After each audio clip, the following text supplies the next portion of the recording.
Hey, what's up, y'all? Hey, I know it's been a minute since I got a video out, but man, I have been slam packed with these smokers and stuff trying to get them done. I'm right in the middle of two of them right now.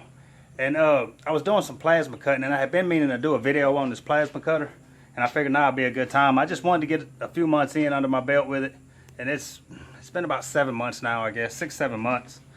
And it's a HTP microcut 875, and man, in my opinion, I love this thing. It has sped me up a whole lot on just about everything I'm doing.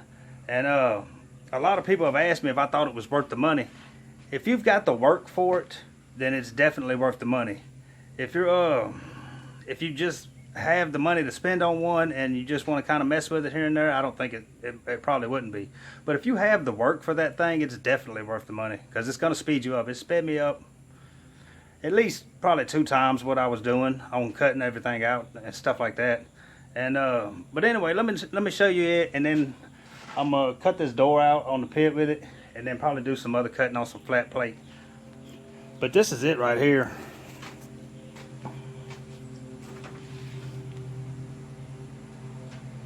And this is the same one that would run on the CNC. So you can change it right there from CNC to manual. I haven't had a reason to have it in CNC since I don't have one, but anyway, that's the amperage on it. It has a reset button. Anytime you turn it on, that red light right there, you automatically have to reset it off the jump. And then, like if you take the cap off, to change out some of the consumables and stuff, that light's gonna come back on. You're gonna have to reset it. If you disconnect the air, it's gonna come on. And it's all just safety stuff to try to keep you from messing the machine up just by mistake. These are the main consumables that you'll change in it. The electrodes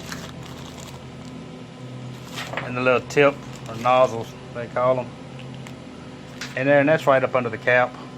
I haven't had to change that cap yet, and I've done a lot of cutting with this thing. And I haven't had to change that cap, so these you will have to change pretty regularly. I mean, you get a lot of cutting out of them. I usually change them at the same time. And you will get a lot of cutting out of them, but you do have to change them quite regularly. But and it'll let you know kind of, because your cut will start getting bad, and you'll think you're shaking bad and this and that, and a lot of times it's that thing going bad, and it starts putting little grooves in it and stuff. It makes it harder to pull. But anyway, I'm gonna start cutting on this door, and you can see I got straight edges on here. Look at that tack. I ain't got no gas in that weld machine. It's Sunday afternoon and I can't go get no gas, but I'm cutting those back off anyway. All it is just to hold that straight edge. I figured it'll work for that, but that sucker is empty. Look at that. I mean, that sucker's empty. And I got a straight edge down here, and I'll just pull a long nose. And when on these, because it's the door, I don't want it to come out all together. I'll kind of stitch it down some, and then skip a little spot, blow back in, and just kind of all across the top and the bottom, and then I'll cut the sides out. Then after I start putting the lip on, I'll come back and put and cut those little notches out, and so I can get it out. But it's just the way I like to do those. And of course, when you blow in with that thing, you got to turn it sideways, kind of tilt it up some, tilt it up like that, blow in, and then flatten it out. You'll get a little piece of slag there, and you just have to chip it off of there when you blow it in every time. But anyway, I'm gonna get to cutting on that. And that's 3/16 plate. I keep it turned up on everything but 1/8 inch and like 11 gauge and 14 gauge. I turn it down a little bit on 14 gauge and 11 gauge. But anything 3/16 and up, I've kept it up every time. But let's just see how this thing works. You do need an air filter for it. It has a little one on there. You get some of the water out. But you should put another one on there like that. Probably a better one than that. That's not a very good one, but it does work. So anyway, I'm gonna get to cutting on this and let you see how it done, and then we'll probably do some just flat plate too that I got to cut out.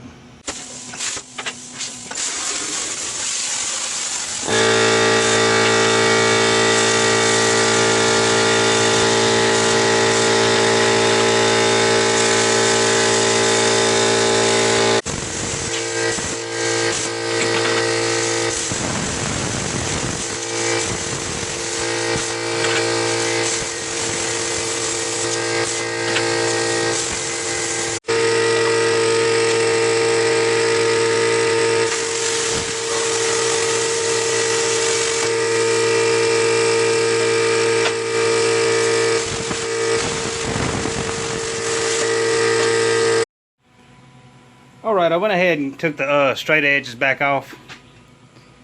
And you can see where I cut it out right there. That's what I was meaning about stitching it. I'll leave little pieces in there. And then when I start putting the lip on, I can't do it today because I don't have the gas in the machine. I gotta wait till in the morning when I go get some. But then I'll put the lip on and I'll come back before I put it on the top and the bottom of the marks are and cut those out with a grinder.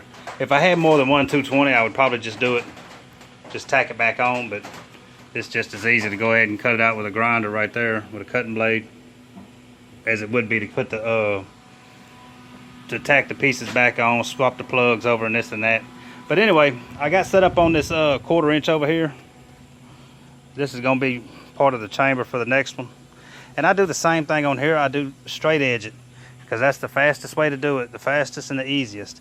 A lot of stuff on as far as like freehand cutting, I still prefer the torch on a lot of freehand cutting over the plasma. The plasma it's less heat, it's less warpage, especially if it's real thin plate like 14 gauge or something. Now I'm gonna cut that with plasma if I can.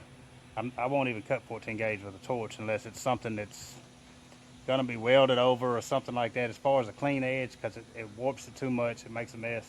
So I normally with 14 gauge I use a grinder, but I do cut it with that plasma a lot, and it don't warp it at all. It does real good on it. It cuts that 14 gauge like butter. I'm telling you, it's real nice on that thin stuff. But this 1/4 inch, it cuts it real good, and it's gonna be the same thing, a straight edge. It's just a different setup. I don't have anything to freehand right now. I got a video coming of a gate sign I'm making. It has a little bit of freehand in it, not a whole lot. A lot of it is still grinder work and this and that. And trying to put a circle burner together for that thing, made out of a torch circle burner. It might work, it might not, I don't know yet. But anyway, I'm gonna cut this, and it's the same thing. What I do on the straight edge, if it's a thin part, this is the part I want. So if this side over here is thin, then I cut on the inside of my mark. If it's still, because this is gonna warp, this part right here, it's gonna kick out some when I cut it off most likely because it's thin, even though it's 1/4 inch. And that means it's gonna be kicking that straight edge away along with it. So if your drop is kind of thin, I would go on the inside. If it's still pretty wide, where it looks like it's not gonna move too much, I typically go on the out. And about 3/16 out. If I'm on the inside, about an 1/8 inch. If I'm on the outside, about 3/16 away from my mark is what I cut it. And I guess that makes sense. Inside, about an 1/8 inch in. On the outside, about 3/16 of an inch out. And I use an 1/8 inch or a 3/16 thick straight edge. So let's cut that, and then I'm gonna set up for some more stuff, but that'll probably do it on here.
Alright, we got that piece knocked off. And you can see it goes right along that straight edge pretty good. I'm going to leave that last little clip of cutting that in regular time so you can kind of get an idea of this tip that I'm going to give you if you don't know. I mean, a lot of people use plasma every day and they know tricks that I'll never learn, you know. But this is one, if you don't use a whole lot of plasma and you're wanting to, and you want to do a lot of straight edging, one trick that I've learned on this thing, if you notice in that last clip where I was cutting it, my arm stayed stiff the whole time. I wasn't pulling the lead with my hand where where I'd be bending at the elbow, I'm holding it stiff in my arm and rocking back on my feet. Rocking back as far as I can go until I have to stop or either bend my arm.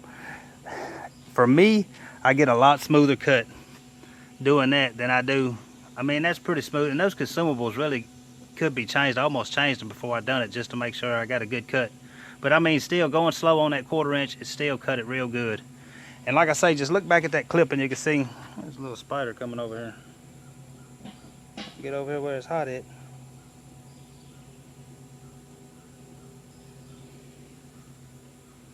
Sucker jumped on me. I don't know if he's trying to bite me or if he's just jumping on me. But yeah, if you can just look at that clip, I'm stiff arming it and just rocking back on my feet. And make sure you try to keep your feet away from where the fire's gonna go down, because it will go in that boot on you. But yeah, try to stiff arm your straight edge and just rock back, rock your body back. And it seems, for me, it gives me a whole lot better cut than if I'm pulling it with my arm. I get a lot more shake if I'm pulling it with my arm. I hope that makes sense. But anyway, that's gonna do it on this video. I'm fixing to set up some more of that plate and get to cutting on it. And like I say, I can't do nothing on these right now because I'm out of gas. And I've done just about everything I could do without it. But that'll do it on this. Man, I love that machine. If you're thinking about getting one and you got to work for it, man, go ahead. I'm telling you, get it. It's been a great machine for me. I haven't had any problems with it. I've had it out here for 4 or 5 hours. I mean, in the direct sun in the middle of July, you know, and it hadn't ran overheated on me or anything like that. And it does have an overheat button, so I'm assuming it can do it. But I mean, I had that thing running for several hours and it never did. I like it, man. I hadn't had any problems. It sped me up a whole lot of stuff. I've done some template cutting where I cut one piece out and cut it a little bit smaller. That way I could just keep using it as a template every time. And it does good on that.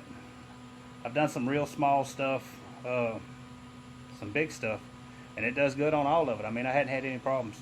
Like I say, with freehanding, I still prefer the torch. If you're not good with the torch, then you probably wouldn't prefer it, but I've known the torch for a long time. So anyway, that'll do it on this, man. That's the HTP Micro Cut 875. If you're looking for one, man, that's a pretty good machine. I mean, it's a real good machine as far as I'm concerned. I've done a ton of cutting over the last 7 months with it. So anyway, man, we'll see you on the next one. Maybe some pits. I don't know what it's going to be, honestly. I know that sign is coming. I just got to get back on it. I got most of the letters cut out and still got to do some other stuff. But anyway, man, we'll see you on the next one. If you're new to the channel, please like and subscribe. Y'all come back for the next one. We'll see you then.